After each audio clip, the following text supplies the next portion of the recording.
The classroom was silent, too silent. Chairs were neatly aligned, the whiteboard still gleaming from the janitor's morning polish. But behind that silence brewed something dangerous. Not the quiet of discipline, but the stillness before a storm. Miss Ariba stood at the front of her new classroom, her hands trembling just enough to be noticed if anyone had been looking. But they weren't.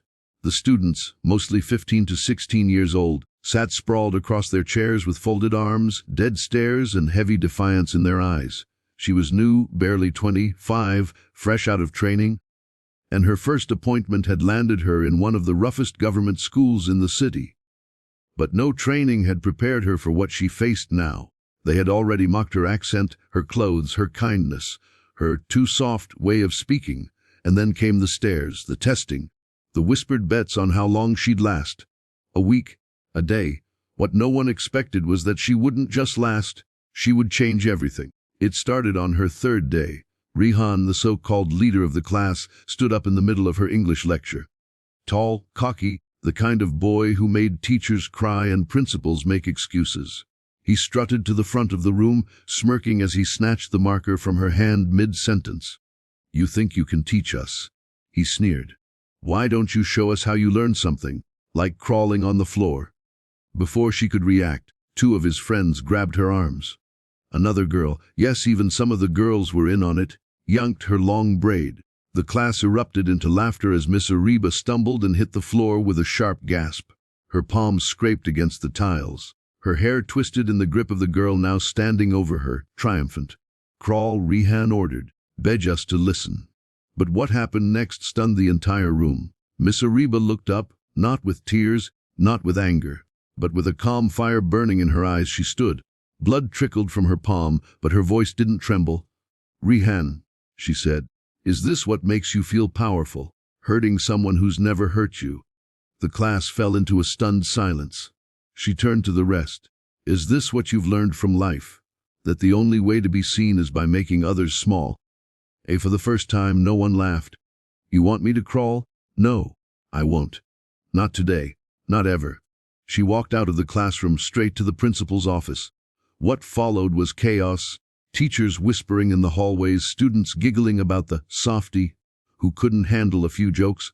The principal, a wary man used to complaints and broken furniture, sighed and offered the usual line, "They're difficult kids. You need to be stricter." But Miss Ariba didn't want to be stricter. She wanted to understand, so she came back the next day, this time with boxes. Not of punishments or demerits, but of notebooks, art supplies, and blank journals. "I won't teach you with fear," she told them.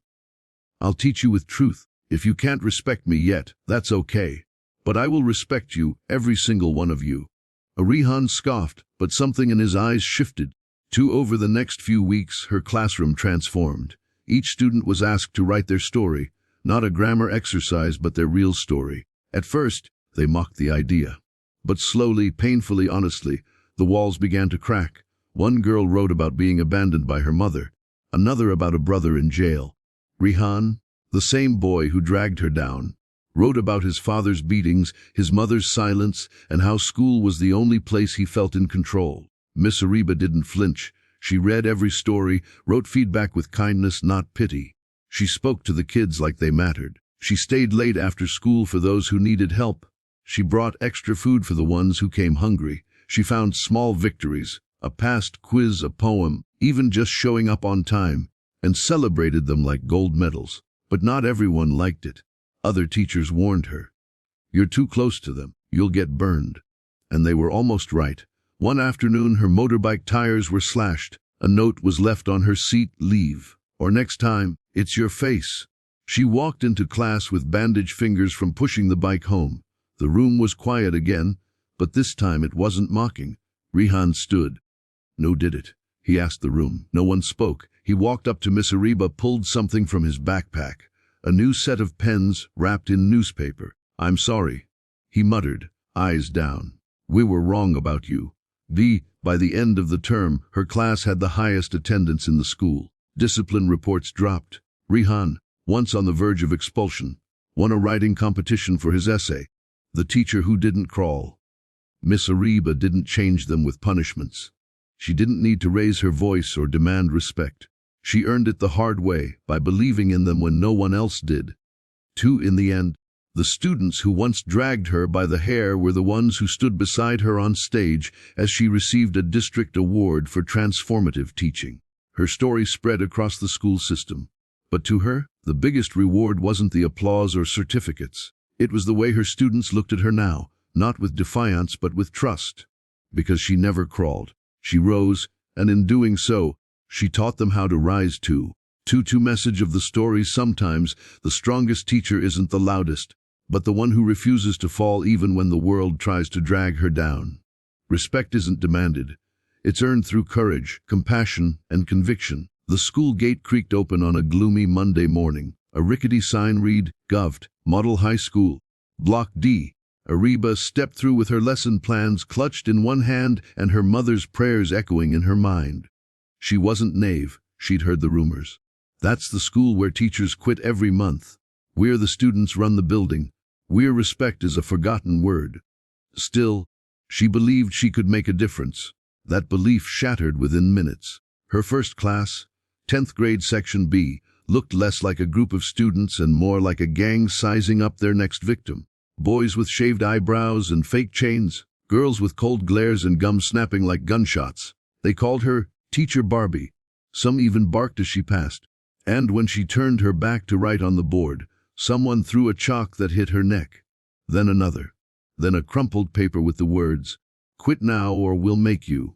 Ariba was writing out a grammar exercise when the classroom door slammed shut behind her. Rihan and his crew surrounded her desk. There was laughter, but the tension was sharp. Without warning, Zara, the meanest of the girls, grabbed Ariba's long braid and yanked hard. She screamed as her scalp burned, stumbling to her knees. Crawl, Rihan said coldly. That's what pets do.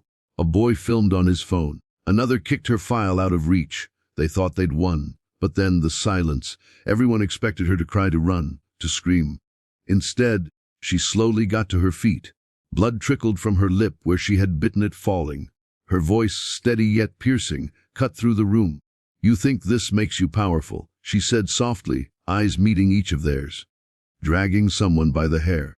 What has the world done to you that this feels normal? No one answered. She didn't retaliate. She walked out.